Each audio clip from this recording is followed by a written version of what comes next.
Prepare yourselves for a mind-blowing special made by a remarkable team of creators who didn't have a clue what the others were crafting. Am I evil?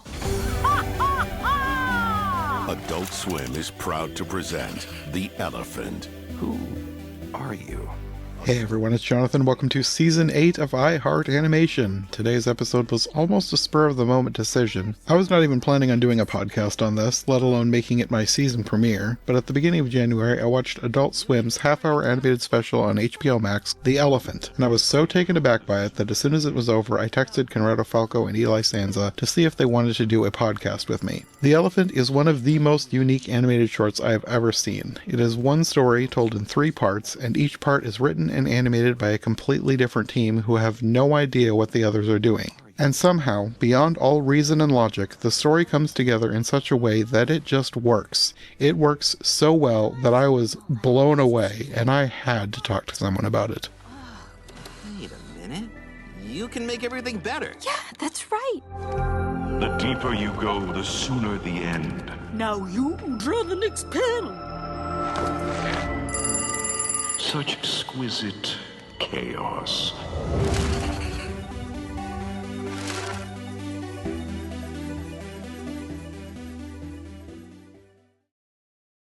Well, thanks for joining me for this one. This is not one that I had planned on doing, and I hadn't even really planned on recording much at all in January, but I watched this special and I was like, this needs to be a podcast. Yeah. And you guys were the 2 first people that I thought of that might enjoy this. I figured Eli probably had already seen it, but I wasn't sure if Conrado had. And I hadn't even heard about it, honestly, until you brought it up. And I'm glad you did. Yeah, I had a great time. I didn't know what to expect when I went into this because, like, the whole premise of this just sounds like it's something that shouldn't work. Like, it's 3 different groups of people. It was 1 person, then 2 people, then 1 person, each taking a third of this special, not knowing what the other person is doing, and writing something that is supposed to connect with the other 2. Mm-hmm. And, like, to me, like, I like all of the people who made this. I don't know how familiar you guys are with the 4 creators of this special. Pendleton Ward did the first third. Ian Jones-Quartey and Rebecca Sugar did part 2. And the last part was Patrick McHale. And I love all of their stuff that I've seen in the past. So I knew that at least I would like their sections by themselves, but I didn't know if this was going to work as a whole. Yeah. I heard about this, and all I knew before I watched this was that all these people, Pendleton Ward, Rebecca Sugar, a bunch of people who I am also a fan of, these people that I heard of and I've seen their work on Cartoon Network, were all collaborating on some one-shot special for Adult Swim. And that was literally all I knew. When I watched it and when I found out how they made it, that was surprising to me. And I really liked this premise because I like when creators do like wild stuff like this. I really enjoyed the special. I had never heard about it until Jonathan brought it up. I am familiar with most of the creators in one way or another. I have seen and really love Over the Garden Wall, which I think that's Patrick McHale, right? Yes. And then Pendleton Ward, I know it did Adventure Time, which I've seen some of. Then I've seen some of Steven Universe. Can you remember the names of the guys who did the middle section again? Ian Jones-Quartey and Rebecca Sugar. They're actually married, but she created Steven Universe. He also worked on that, and then he went to make his own show, OKKO, which I haven't seen much of. That's the only one that I have no idea what that's about. I haven't seen a single episode or image really of. I've heard the name, but I'm not familiar with that. But I've seen some Steven Universe, some Adventure Time, and I've seen Over the Garden Wall and loved it. So, yeah, I went into this. Well, I actually thought this was going to be a 4-part miniseries. Like, I must have read the article wrong because I heard that each of these creators was going to be working on something for Adult Swim, and I thought it was going to be a miniseries. So when I heard that it had dropped, I went to HBO Max and pulled it up, and I was looking for a miniseries, and I saw it was like 1 episode. I was like, am I early? Did they only release 1 episode? So I started watching it, and then like a third of the way through, I realized what was actually happening, and Hmm. it blew my mind that like by the time I got to the end, I was like, I cannot believe how well this worked. Yeah. Yeah. Yeah. It really, yeah. So it did leave me with a lot of questions about how did they go about this? What did they know and what did they not know? I mean, clearly they must have known some vague idea of the premise, right? We're gonna do a special where it's about three interconnected parts that we're not gonna know anything about, but it's gonna be, I assume that they knew it was gonna be about this kind of like character that was I it think they had a itself a very patchwork. Yes, they had a very vague idea of the premise. The Mhm. actual premise of this, the idea of doing this, because this is based on the game Exquisite Corpse. Are you Mhm. guys familiar with that game? Yes, I actually, as soon as you send it over to me, it reminded me of that because when I was in middle school, I was part of like a after school writing group, like, Uh-huh. kind of program. And the teacher back then used to make us do exquisite corpse between all of us, so we would write one sentence or one paragraph, and then we would fold the paper over and then hand it to the next guy or student, and then they would write the next paragraph, and then at the end we would read the whole story, and it would be really cool and stuff. I know that exquisite corpse is not about writing necessarily the original version, but we used to do the writing version, so this reminded me a lot of that because it was also we were creating stories, and then you at the end you would be like, oh, it's funny how that kind of worked or that didn't or whatever, Uh-huh. you know. Mhm. Yeah. When I was a kid, we played a version called Who, What, When, Where, Why, Uh-huh. where that we'd each have a piece of paper and we'd write further down the who, what, when, where, why, and then we'd take turns writing the who, then we fold it over and pass it to the next person, and then write what they Right. did, and then fold it over and pass it next, so until we got to the end. Yeah. So the Exquisite Corpse, for the most part, I believe it is more of a drawing game where someone draws a Right. head, folds it over, then the next person draws the body, folds it over, the next person draws the Hmm. legs. And they Which actually did makes both for this. Oh, yeah, I was gonna say because that makes sense given that the character is usually has that design to it. The head, Yes. the middle, and the legs are different each time. Yes, I did wonder about that the first time I watched this, and Hmm. I forgot to look it up. And then I watched this again yesterday, and then I saw they had an extras tab on HBO Max. There was like a half-hour documentary about how they made this. So I was like, oh, I'm glad I'm watching this before we do Oh, the wow. podcast. Oh, that's great. I didn't know they had that. I'm gonna watch that. Well, maybe you'll tell me all the information that I read, but I'll watch it definitely after this record. Yeah, well, I'll give an overview of it, but I would say watch it anyways because it is Hmm. really fascinating to watch them work. So the idea of this came from someone I was not familiar with, Vishnu Athreya. He's like a producer on a bunch of cartoons. Like his most common credit on IMDb is production management, but he Hmm. had the idea to do an Exquisite Corpse animation short. And he was like, wouldn't it be cool if we could get so and so and so and so? He's like, not thinking that he could actually get the actual people. He had worked with them before. I don't know if he's friends with them Hmm. or not, but he wanted somebody like all of the people in the short, and they all ended up loving the idea. So they all came together and they first played Exquisite Corpse to design the characters, which, Oh, because hmm. the first time I watched this, I was like, there's such bizarre designs. Because, like, the premise is this character who doesn't have a name at the beginning and then has two other names in the other shorts because like nobody knew what they were working on. So this character is sort of born and dies and is reborn multiple times. And they knew like one of the few rules that they had for making their short was that the character has to die at the end because then they're reborn in the next one. So Hmm. they played Exquisite Corpse three times and then chose which version of the character was going to be their version for their short. And that's basically all they knew, I believe. They had one person, Mike L. Mayfield, who was like the go-between. Like he was the only person who was allowed to see what each of them were working on, just to kind of make sure that everything was going to be at least cohesive. Like he couldn't like affect the story, I don't think, but he could like answer questions like, if I do this, will this still make sense? Stuff like that. Hmm. So they did have somebody who was a go-between, but they were still each making their own short that was then put together to become a larger story. Yeah. None of the the directors knew what the other directors on the other segments were making. Uh-huh. Yeah.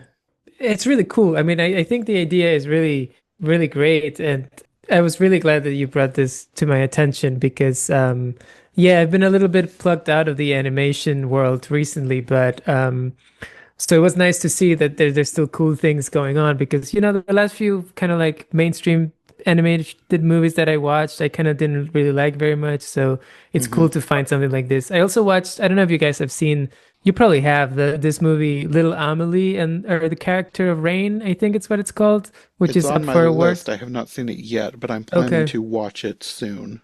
Yeah, so that was really great. That's another recent animated thing that I was like, oh yeah, animation, it's still great. They can still do amazing stuff. So yeah. And I would be interested to see like this, I would love to see more specials like this, just, experiments and stuff. So I'm really glad that they're making them. Yeah.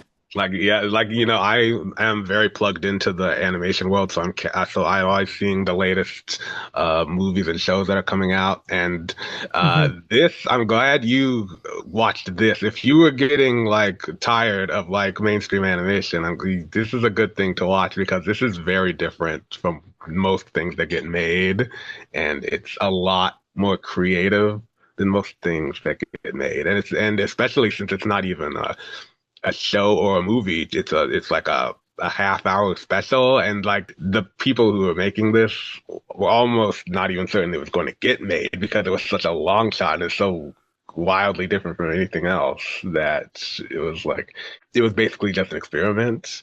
Hmm. So it's really like different and unique, which is why I liked it so much. One of the reasons why I liked it so much.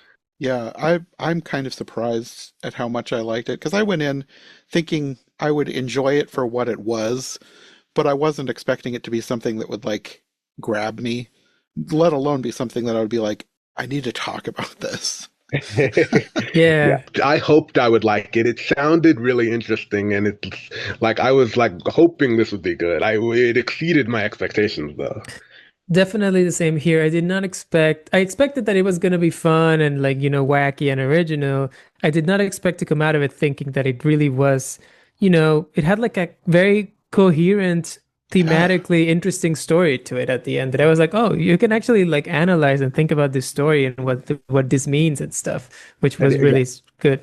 and it was emotional. It was an emotional story, yes. and that was the most surprising thing. Yeah, I want to go through the whole thing, but there's a part towards the end where it's like it grabbed me and like caught my breath in a way that I was not expecting from this short. Yes, me neither. Well, let's start at the beginning of the short. The first third is Pendleton Ward's third. He's the showrunner of Adventure Time. I would say he's probably the most famous of these. Maybe Rebecca Sugar could be right up there with him now. But like 10 years ago, Pendleton Ward is like everybody knows who he is if you're like into animation. Because Adventure Yeah, Time was huge. it was huge. Yes. And when this started, as soon as it was, I was like, this is like one of the weird episodes of Adventure Time. Like, if you've watched all of Adventure Time, you know there are certain episodes that are just bizarre. Like, Hmm. so bizarre. And this is like that. Like, it looks Yeah. totally different than Adventure Time, but it is like one of the more bizarre episodes of Adventure Yeah. Time. Hmm. Yeah. Yeah. That's interesting because I haven't seen that much Adventure Time, so I didn't exactly. I was surprised at the end to realize that he had directed that short based on what I had seen of Adventure Time. So because but I guess now that you mentioned that, it makes more sense. Yeah. Um, yeah, I will say that segment was my least favorite, even though I did like it. I think that before because I hadn't fully realized what was gonna happen as with the character being reborn. Hmm. So that whole action sequence and there's very kinetic. There's a lot of great animation, but I was like, oh, I don't know if I want to watch like 20 minutes of like this kind of action stuff. And then there's the cat character who's funny and also kind of like creepy and gross, the head that is inside the cat and stuff. So I was like, oh, I don't know if I want to watch, but then so I appreciated that it shifted gears in the second part, but it really went for it in this first one. I had a similar reaction to the first act because when I first saw that, I was like, what am I watching right Yes. now? That's what like, what am I watching? This is so weird.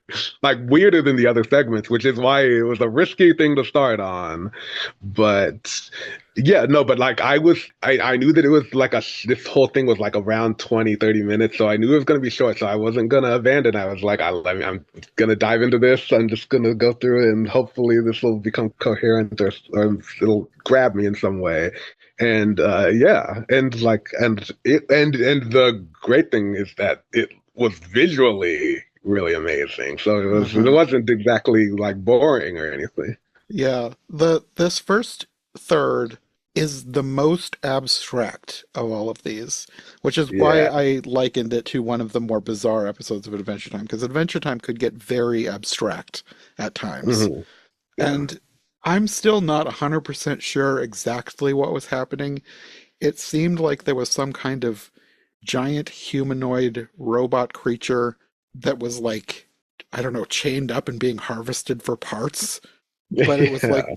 still alive, but the parts all grew back when they took apart. And then like one of the eyeballs that they took kind of goes rogue and then eventually morphs into like a deformed humanoid woman who is the main character of all of this. Like Hmm. she changes forms multiple times, but this is the main character. Yeah, I appreciated that they used the same voice actor, I think, for all three parts for the main character. I believe they Yeah. did, yes. Even Yeah. though the character changes a lot, I think that was a good idea for it to carry through. Yeah. Like I think, That was a good idea because that simplifies things. yeah, and it allows for there to be someone, up there in the creative process who knows what's going on with the others, right? And she can bring what was happening in the previous segment to the next one Hmm. without, spoiling it for the creators who were directing and stuff. Hmm. Hmm. The main voice is someone named Jordan Jensen, who I'm not familiar with. She does not have a very long IMDb page. No, I'm not familiar with her either. I think the person that I'm most familiar with is the person who voiced the cat that saves her life. The cat named Meow Malade, which is like, Yeah. that is such an Adventure Time name. Yeah. And Yeah. also such an Adventure Time voice because this is Maria Bamford playing Meow Malade. And she did Okay. Yeah. so many voices on Adventure Time. I love her voice. I love her, but she has such a great voice for cartoons. Yeah, I always loved her on Adventure Time. She's a great voice actor and a great like stand-up comedian too. Like she Yes. does like so yeah, like I'm a big fan of her.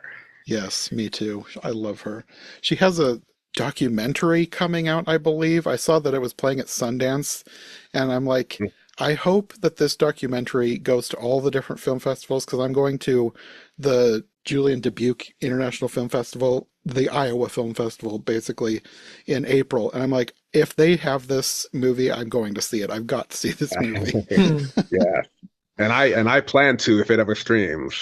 Yeah, I want to like even if I don't get to see it at a film festival, which would be the ideal way to see it. As soon as it's streaming somewhere, I've got to watch it because I love Maria Bamford. Yeah. But yeah, this cat saves her life, and she's being chased by the creatures that are harvesting the giant humanoid robot creature, and one of them like shoots off her arm, but the arm starts morphing and becomes another character. It's sort of like a weird little frog thing, and then it morphs again and becomes a less grotesque version of a weird little frog thing. Like the whole thing is so bizarre, it's hard to even explain. You just kind of have to watch it. Yeah. This is a very like see to understand type of thing.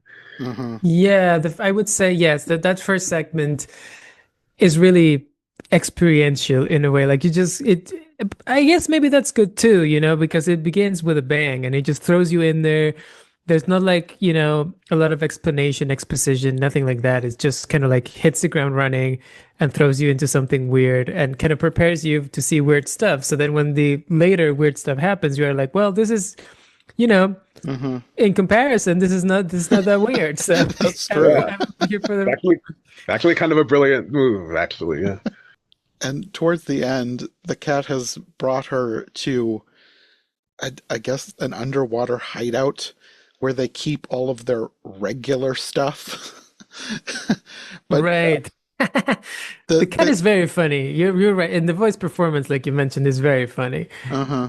Hmm. This also just was so Adventure Time because they have there's a bunch of stuff, and I'm just going to assume that all of this stuff, also like the Little Mermaid, everything has different names than what it actually is because the cat has Hmm. a mousetrap called they call a weaver, and this apparently allows you to send things to yourself in another existence. I was like, okay, so is this the premise of this story? Like, is the next existence going to be getting whatever they're sending, which they didn't do, and that makes sense knowing that they can't know what each person's thing is. But at the end of this, they have this assassin thing that had been chasing her breaks in and tries to shoot the frog arm creature, but she throws herself in front of it and dies, basically. And then the Hmm. mousetrap is set off and it goes black, moving us to the next third. And part two, this is where Rebecca Sugar and Ian Jones-Quartey are the showrunners. And this was also bizarre, but in a completely different way. This main character, the same main character, is like a giant pink fluff ball with like the head of the dodo bird from Looney Tunes, like the old dodo Yeah, bird from Looney exactly. Tunes. I was Like, thinking of what was the name of the character from, did you guys watch Foster's Home for Imaginary Friends?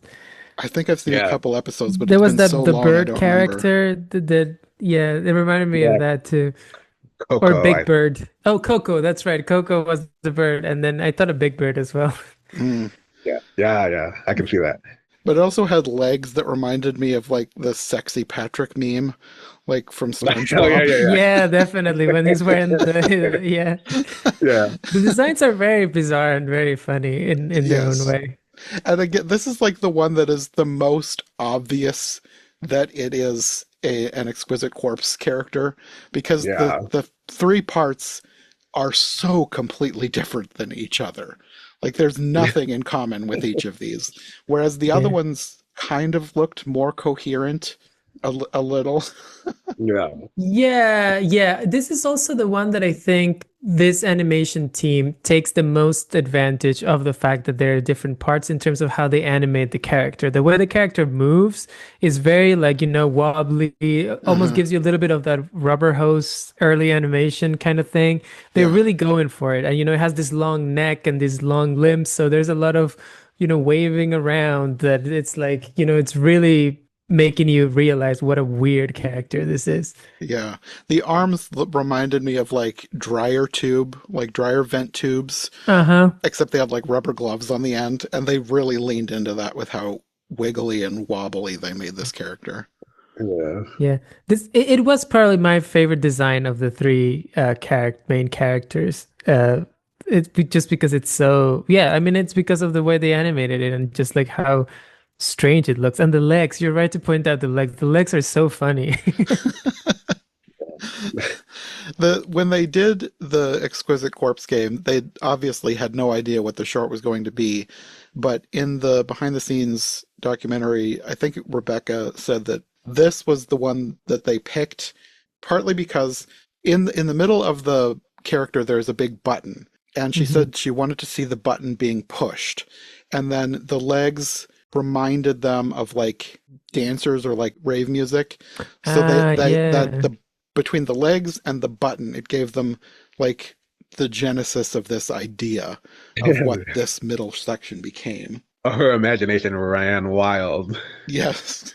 Yeah. Yeah, that's a great backstory. I mean, it really speaks to the kind of thing that comes up when you are doing something experimental in this way, right? Uh-huh. And to see that, it just begins with the design and then you're like, well, if there's a button, what happens when you push the button, And yeah, that's really cool. Yeah.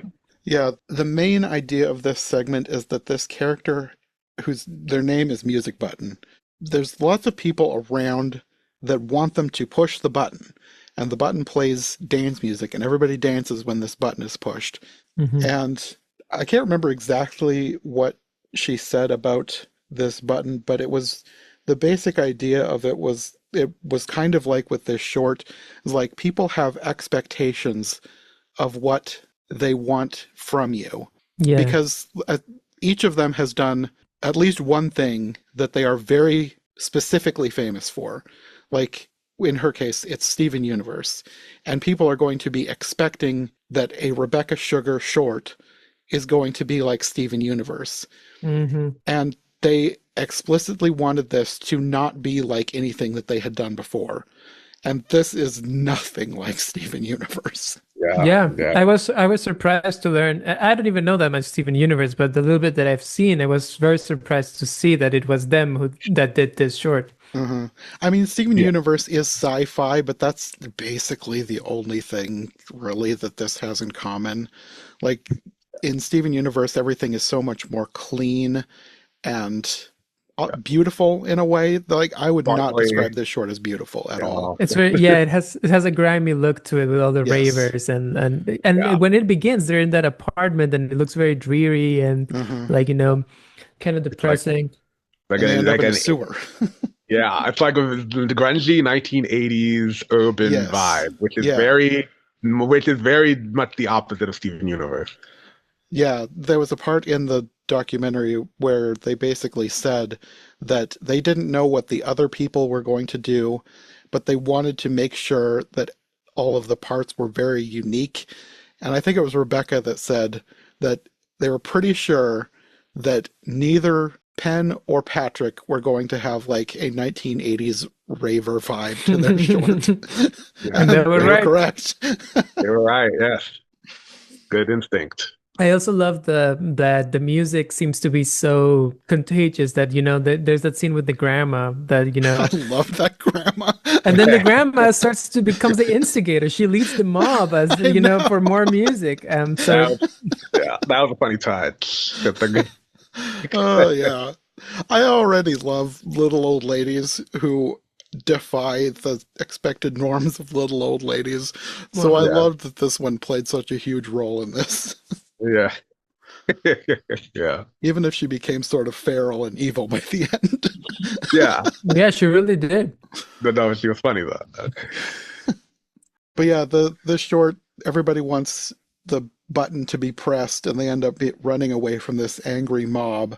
They end up in a sewer underground where they meet this cloaked creature that is like an octopus, but it has a red rotary telephone for a head.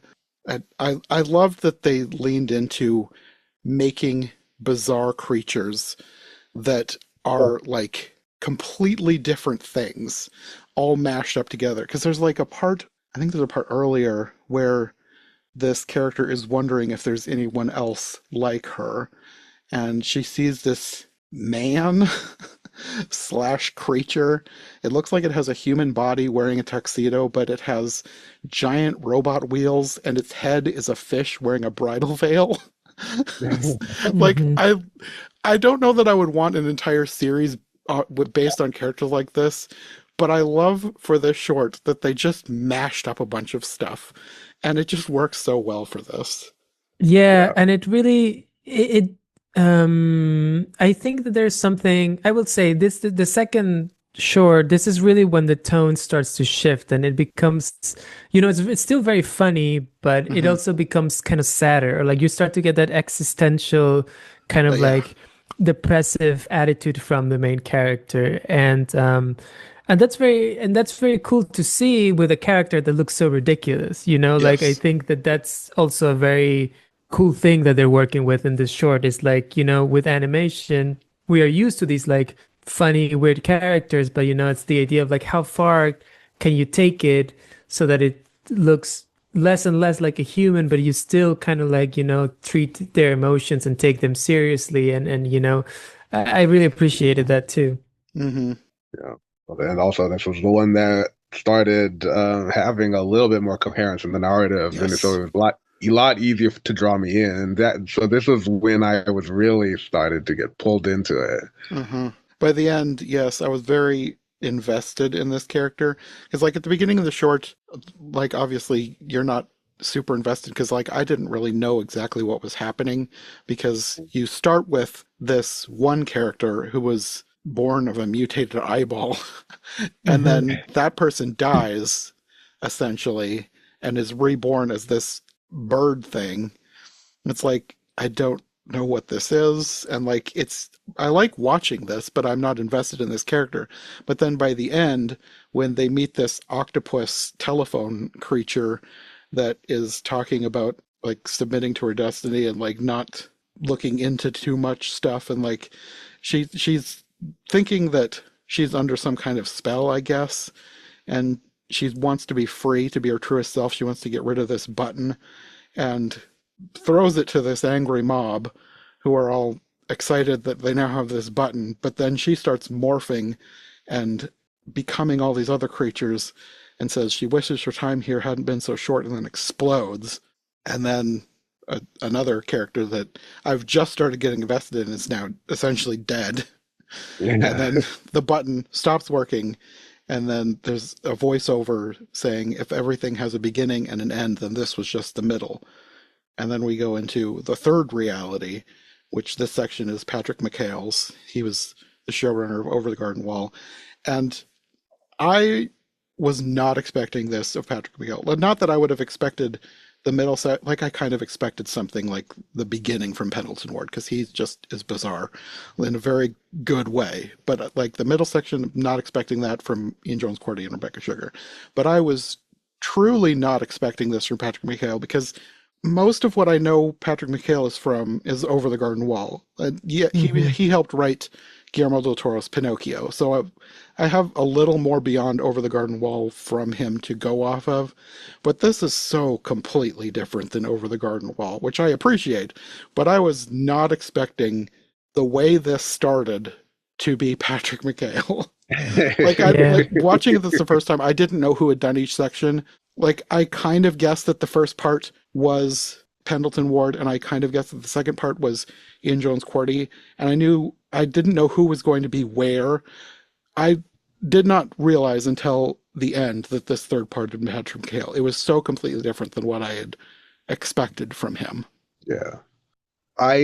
Just like you, I only knew him from Over the Garden Wall and Pinocchio mainly, and so there wasn't a lot of expectation, like for me, like going into what he was going to do. Like, other than it was probably going to be really good because we know he has quality taste, but like no, but this was surprising. The way this act 3 started. very, very out of the norm for what I know him for. Yeah, I really loved that section though. I was really that whole section in which the character keeps being killed and revived. I thought that was really well done, and it was a nice bridging from the second to the third. I think, yes, I think that was really good on his part on anticipating how am I going to get into my section, knowing that it's going to be the last one as well, which I'm pretty sure they knew who was going to go first, second, last, right? Because the text of each one kind of goes in that direction. Yes, they decided in advance that with the theme of Exquisite Corpse, Pendleton Ward was taking the head, Rebecca and Ian were taking the body, and Patrick was getting the legs. Right.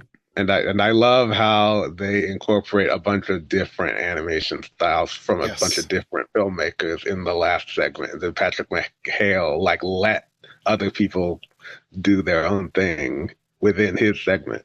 Yeah, because it opens with when they played Exquisite Corpse, this pickle creature, whatever, I don't know if it's a pickle, it looks like a pickle to me, was one of the characters from their Exquisite Corpse game.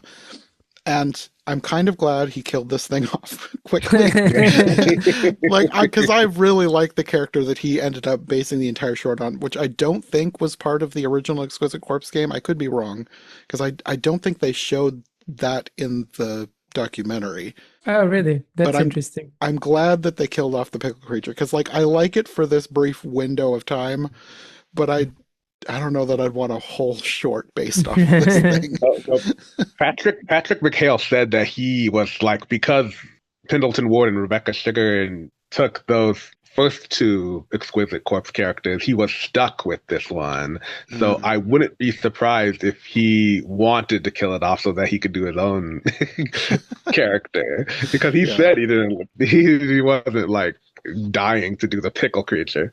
Yeah, because but it also makes sense to kill it off because it helps tie the whole thing together because Oh it yeah. keeps getting reborn as several different things before it landing on Screeno, its final form for the short. And it makes sense to kill off the pickle creature. I like that they gave it at least a few minutes or a couple minutes to be what it is, which is Yeah. apparently the result of a small child praying for a fairy godmother or whatever. That part might have been that part with the pickle creature and the parents with the gun, like that part might have been my favorite part because because it was funny. I think it was the funniest part. It was the funniest part. I don't know that it's my favorite part, but in terms of laughs, it is the funniest part. And I Yeah, like it for that alone. It it was was the fun. funniest part. Yeah, it was the funniest part. I agree. It wasn't my favorite actually, but like it was. I think I laughed the most on Oh yeah, definitely. that. Yeah, so this thing is apparently reborn again when this child makes a wish, and then it's killed by the child's parents because the the line about "I just need your kid for something," and then the dad Yeah, shoots it. It's like that is so like it's just yeah, bizarre and hilarious. Yeah. yeah, yeah. And you can't blame him for No, doing it, right? He's like, I mean, if your child was apparently being set upon by a giant 6 foot pickle with multiple arms and legs, he said, what else are you gonna do? "I need your child for something." Yeah, that's creepy as hell. Yeah, no, It is. Like, it's funny, but if it was real life, that would be horrifying. yeah. Exactly. But then she's reborn again in the middle of some kind of a war, and I'm not sure who did each section where they're killed and reborn. And I don't think it was this person, but this section where it's in the middle of a war reminded me of a movie called Bird Boy and the Forgotten Children or something. I did not like that movie, but it was like this really gory animated film.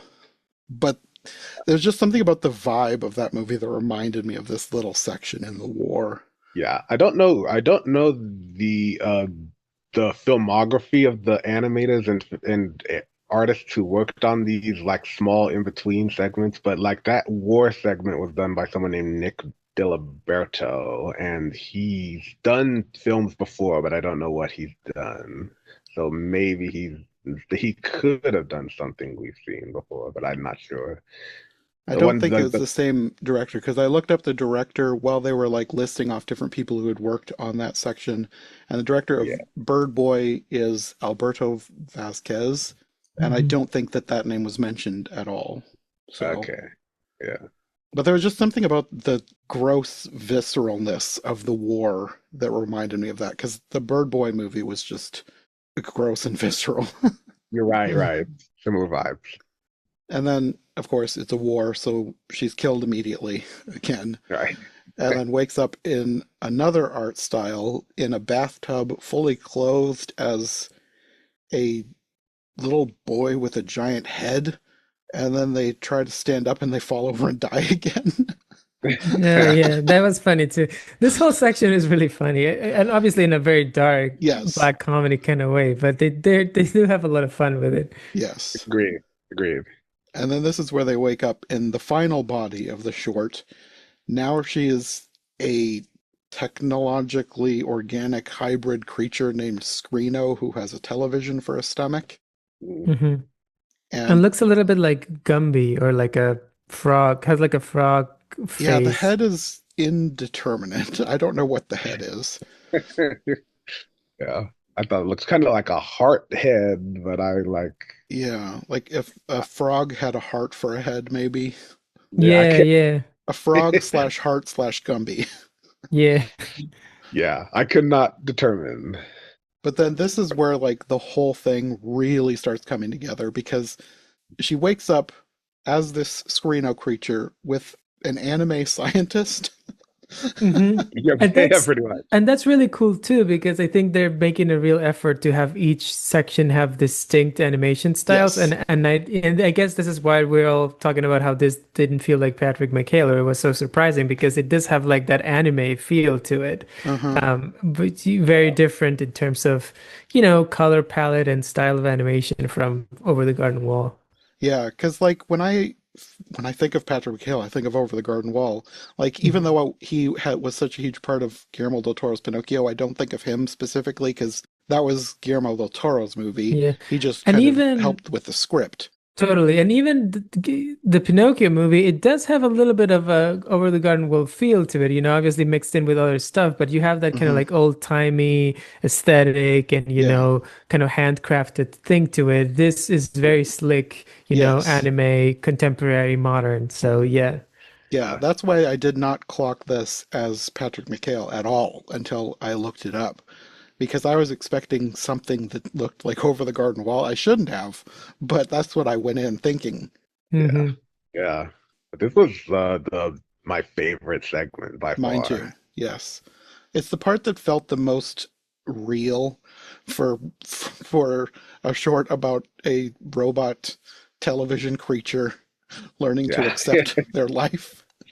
yeah, Yeah, and I think because we had gone into such weird directions before, the special kind of earned to become very grounded and in Yeah. emotions and just two characters going at it with each other in this last section.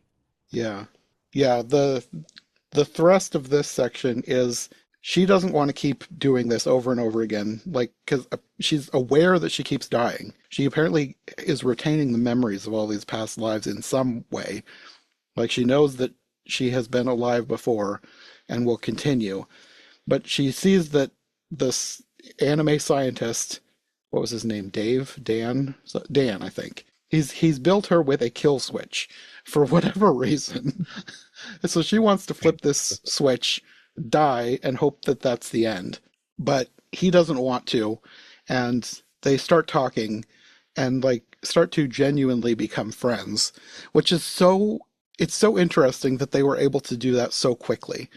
Like this is Hmm. not a long special, but I guess it's just Patrick McHale's ability to write dialogue because yeah, you genuinely believe that in these 2 minutes or whatever that they've become really close and become really good friends, and they get to the point where she still wants to flip the kill switch, but now she's not sure, and she's like having second thoughts. So they go for a walk. It's like becoming more realistic almost. Like it is kind of anime inspired, but they're like in New York, walking around the city in the wintertime, and he wants to go and get some nuts, which apparently is a real thing.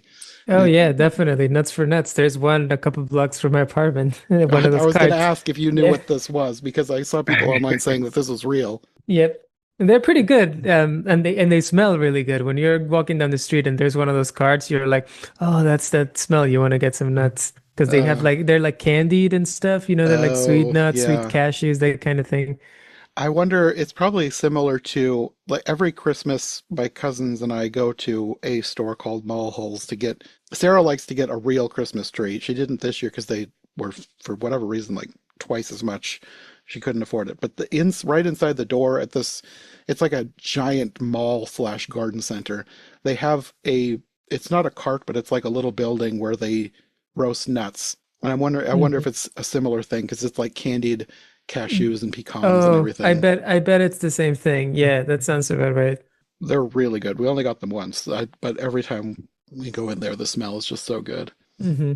Anyways, he goes off to get some nuts, and she's contemplating flipping the kill switch, and then there's a crash sound, and he's been hit by a car. So he's rushed to the hospital, and the doctor, there's kind of like a fake out that you think that he's died, but the doctor just says he may never walk again. And she's like genuinely concerned and upset and has given up on the idea of hitting the kill switch. And he wakes up and she tells him that all she's been trying to do is accept death, but maybe now she needs to accept life. And then she reaches to get him a glass of water and accidentally hits the kill switch. And that was like one of the most genuinely shocking things I've seen in a long time. I was, yeah, that was so, I was like, oh no, you can't end like that. Like, Yes, I was I was like, really, I thought that was the end. I was like, I hate this now. yeah, Thankfully, it was not. Yeah. But Uh, it goes black. The screen goes black. You just assume that she's dead again. hmm And then I do not understand this next section. We're in like a black void, and there's these cloaked figures who seem to be made of like stop motion collage. I really like the aesthetic of this. I don't know what the meaning of it Yeah, is. They're like very waving their haunting. hands over something, I we pull think back that's to supposed reveal a to giant be, elephant. yeah, that's right, the elephant, which is the name of the special, and I Uh-huh. was wondering why is it I called don't that? know I why have I a don't theory. understand it. I have a theory, and I'm not sure if it's an elephant in this story, but I've heard once this story about, there's this idea that, like, if you blindfold someone, I think maybe a philosophical thing, I can't remember, but I've Oh, heard Plato's something. cave? Is that what you're talking about? No, it's not quite Plato's cave. It's something, but it's if you blindfold someone and you make them touch a part of an elephant, like the tusk or the tail or something, based on what they're touching, they're gonna think they're holding a different animal. That you wouldn't say elephant. It's just like Hmm. each part feels so different from the others. Like the trunk is so long that you said maybe this is like a giraffe's neck or something, or like or a like a snake. And then if you touch the tail, you'll be like, oh, this is a horse. And if you This sounds touch the vaguely tusk, you'll be the familiar. this I've is the probably horn heard of a this before. This bull, sounds familiar. and then you wouldn't guess that it's an elephant altogether. And Yeah. see, I think the idea of the exquisite corpse maybe has they maybe were thinking of that story in that context of like each single part it feels so different, but together they make up an elephant, that you weren't expecting. that's a good Yeah. theory. That is that makes more sense than anything I could have thought up of.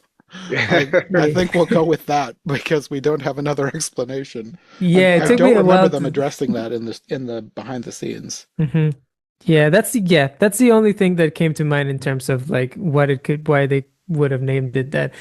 But I guess there is that elephant in that brief moment, which is very haunting and very Hmm. very memorable. Yeah. I don't understand it, but I kind of love the section, even though I don't know why it was there or what purpose it serves the story. I just kind Yeah. of love it, especially because it's not the end. Because like if it had ended that way, I would have been like, well, that's cool, but she's dead and I hate this. Yeah. But then That she's not that dead. We go back to the hospital, and the scientist and Scrino are looking horrified at the kill switch, and he realizes that it didn't even work because he's terrible at robotics. Right. And Which then is that's also the funny. end. And I was like, okay, I can now love this again. they saved it, and that was Yes. great.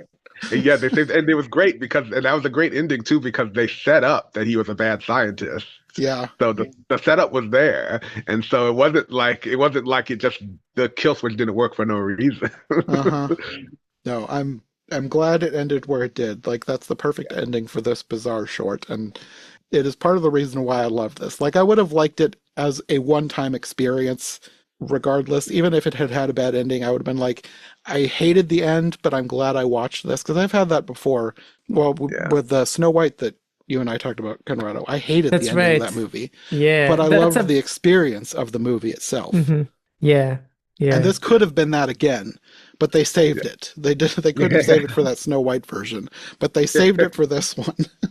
I I have a similar reaction to you. It's like I felt the same way. It like if they had ended it with the elephants and like I would have hated that. Uh-huh. It would have been I would have loved it because of like the whole thing, but like the ending is so much better when Yes. like it's like when you think she's going to die, but she doesn't because like they don't do a whole lot of explaining about what exactly is going on, how all this works. But Hmm. all you know is that when she dies, she gets resurrected into another body, and they did a really good job like setting up the kill switch as like yes, if she pulls that switch, she's going to die, and so they did a good job with the fake out expectation for like to up the drama, but yeah, but there's an ending. It's like she accepted the fact that she doesn't want to die and that she wants to have a life because she found this anime scientist guy that she really loves. And she wants to spend time with him, and that's a nice ending. And it was Yes. and they didn't have to do a nice ending. This could have been. This is a one shot. It was experimental. They could have done something dark, but like I like how they chose to end it like that because that made it. It definitely made the whole thing better. Yes.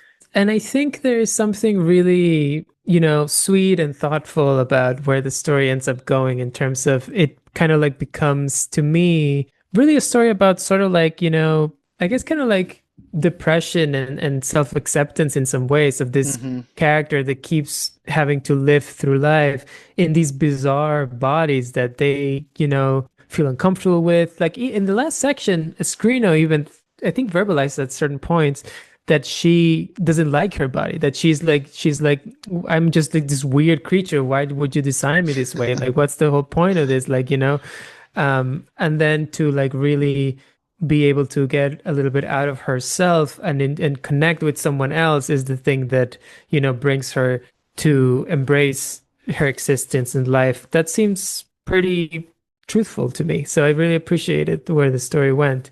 Yeah, and that makes sense because like every moment up till the ending of this special when she wasn't feeling connected with anyone and like she felt like out of place, and once she actually did connect with someone, that was when she felt content and satisfied. So that makes total sense. Yeah, they did such a good job with this. Like I said, I was not expecting to actually love this. Yeah. I went in expecting an interesting experience.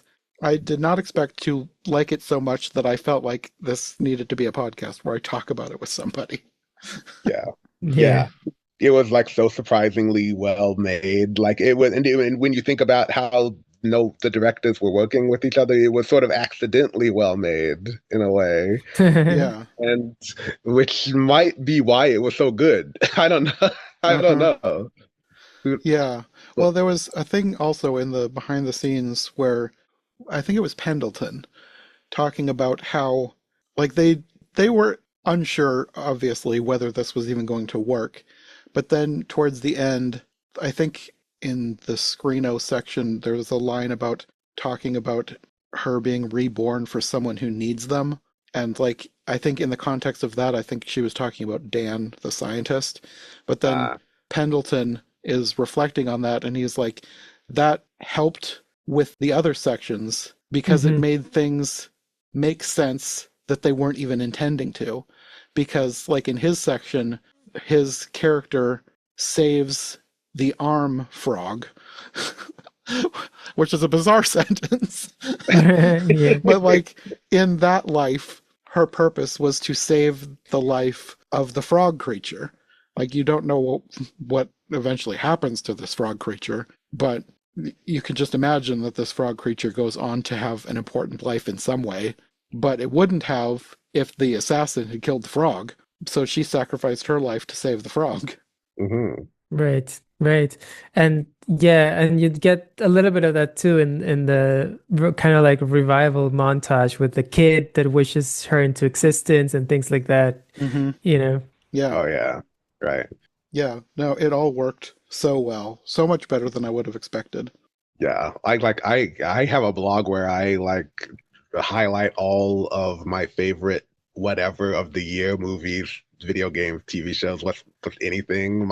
And like I had it was called like Best Entertainment of the Year, and I did Best Entertainment of 2025, and I put this here, and I'm very strict about what I add to that list because it's a bunch of different mediums. Like the space is limited for how many things I can really put on that list. That doesn't make it seem like too long. Like I'm just everything I loved is just on the list, and I included this.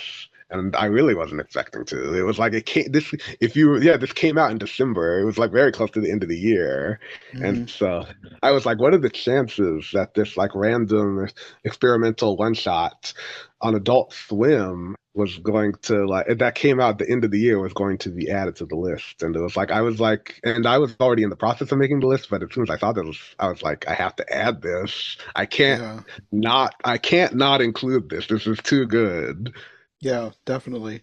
Now that you mention that, I think I need to add it to my list. Like my, because I always do an animation ranking. I think I need to add this to that list. And I think I haven't recorded my section of my 2025 favorites yet. So I need to add this to that so I can mention it there too. I won't Oh talk yeah, about it too much because I'm going to have this will come out after that. But it needs to be mentioned as something like if you're an animation fan, you need to watch this. see now you normally are just doing feature length animated movies, but like this is so good. You have to include it. That's how good Yeah. this is. Yeah, definitely. I will definitely agree with all of that. I think this is really, really cool. Really, and like I was saying, it really made me excited about animation in a way that I hadn't been in a while. So yeah, so it's cool to see that there's, weird experimental, adventurous things that are still happening out there. Oh my God. Me too. I'm so Yeah. glad that they greenlit this because this seems like something that would not get made by anyone. Like, Hmm. If someone pitched this to me, I would be like, yeah, that's a cool idea and all, but that isn't going to work. And we can't spend however much money you want to spend making this come into existence because that's not going to work. And I would have had to eat my words because this worked. Like I'm sure it yeah, had a lot to do with who was making it because I don't think this would work with just anybody. But because they got four really good writers and animators on this thing, somehow it just worked so much better than you would have ever expected. yeah. And I think I know in a way Adult Swim was the best chance of something like this Yeah. happening because even if you look at the stuff they normally make, like the TV shows, their stuff is the kind of thing that like no other network would greenlit this Hmm. stuff. That's the kind of stuff that they make, and it's like they are like I feel like they're kind of underrated for their creativity because like if you compare their shows to like the shows of every other network, they make a lot of unique things. So I think it's not surprising in a way that they would make something like this. That is true. And I don't always appreciate their stuff, maybe as much as I should, but a lot of the stuff they make just isn't for me. But I have to give them credit for believing in creators and letting them do what they want to do. Because, like, even if it's something that to me doesn't work, like, when was it? It was probably a decade ago now. They had that Too Many Cooks thing.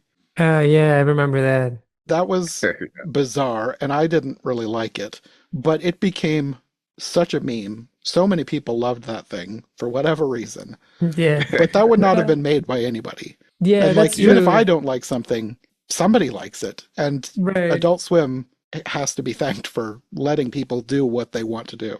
And you gotta take those swings and go into those weird Yeah. directions to get something, Yeah. that is really original and cool and that, even if you're not gonna hit a home run every time, but the experimentation and the willingness is really appreciated. Yes. Yeah. Yeah, that's exactly right. Because I don't like everything Adult Swim makes either. Like they have some misses, but they also have really good hits when they do hit. Hmm. And that really is for myself, that is really the thing that I'm missing in especially in American animation recently. And in big screen and animated movies, I feel like everyone has kind of like really locked down into a few different types of movies, a few different genres, and the few types of stories. You know, I don't know, even 5, 10 years ago, like when the Spider-Verse movie first came out, it felt like, oh, it's going to do something different. And now what we've had is a lot of movies that have that style, but they're just kind of repeating the same thing instead of like pushing into new directions, which is what I was hoping more of that would happen. I don't know, maybe was still there's still time, there Hmm. can be cool stuff going on in the future. So I hope there is. Yeah. I've had similarly cynical feelings about like the American animation industry, so I kind of get what you're talking about. Like when you watch the feature films that get made, a lot of studios are very reluctant to like experiment or try new things, Hmm. and that can be for someone who loves like animation and the potential of that medium as much as I do, that can be kind of depressing to watch. But there are things like the elephants, for example, but not just the elephant. There, every once in a while, you get a glimpse of creativity out there, and I'm always on the lookout for stuff like that. So, Yeah. like, And I am sure that all the directors, the writers, the animators, I'm sure they want to do this weird, crazy stuff. They're yes, probably like yes, Hmm. dying to do it, and it's just that, the studios and the people in charge and obviously the accountants and probably all saying like, no, we have to be very safe because we got to make the money back. It's expensive, Hmm. yeah, they're whatever. being creatively restrained. Yes, Yeah. when you hear animators like talking about stuff like that, whenever they're able to be free to talk about stuff like that, you can always tell they're creative. A lot of animators Hmm. and artists are not living up to their potential because of creative restraints. So Yeah. I wish yeah, that they would restrain the budgets instead of the creatives, because I would much rather have a movie with a really small budget where the animators are just given free rein to tell the story they want to tell, regardless Mhm. of what happens. Because, like, that's why their people are so afraid to let the animators be creative, is because they have like a $500 million budget and they want to make their yeah, money back. Just Mhm. yes. give them a $15 million budget and tell them to go wild. And like, even if it fails, they'll Yeah. probably make the budget back. Case in point, the elephant in Adult Swim, right? It's just a special, it's just 20 minutes. You can Hmm. do something crazy and go for it. And you don't have to worry too much about making money back. So yeah, these Yeah. are really the places where you can go into those directions. So I'm glad that they're doing it. Yeah. It probably wouldn't have gotten made if it was like a feature length like film or No. something. Yeah. And I No. doubt it. But you're absolutely right about the budget thing, because like the higher the budget is, like the more formulaic and like safe movies are. Hmm. I've noticed that. But the you and what you say about lowering the budget so that there's less risk is something that people have argued about before, but like a lot of film studios will dismiss that because they're so greedy. They want to make sure that they want high budgets and high profits, and that's Hmm. all they care about. They don't like low budgets and like hopefully high profits. It's like too small a target for them, so they like it's very hard to like convince studios to like do low budget things. Yeah. Well, hopefully, if more stuff like this gets made on a lower budget in a shorter time span, because I think this only took like 6 months to do. From the thing in the documentary, it said something like 6 months prior, and they were like meeting about what they were going to do. So I'm pretty Mm, sure this was a pretty short turnaround. I hope that companies could use this, not like, don't do this again, like, do something else, but just give the creators the license to do what they want and use this as proof that it can be done. Like, it Hmm. doesn't need a big budget, it doesn't even need a ton of time, but if you let the animators do what they do, let the writers write what they want, you can get something really memorable. so yeah, that's I hope so too. I want more creativity in the animation industry. Yeah, yeah, definitely. Well, I think that is probably all we have to say about the elephant. We've probably talked about it for 2 to 3 times as long as the runtime of the actual short was. That's true. But thanks for joining me for this. I was not planning on doing a podcast on this, but as soon as I saw it, I was like, I have to talk about this with somebody. So I'm glad you guys were available and liked it as much as I did. Yeah, thank you for having us. I think this came out really well and really coherent, given the Yes. fact that you decided to copy the special and had all of us record individually, and you just like put our conversations together to see if they made any sense. So I think we did really well. Yeah. I'll just leave that in and confuse anyone who gets to the end.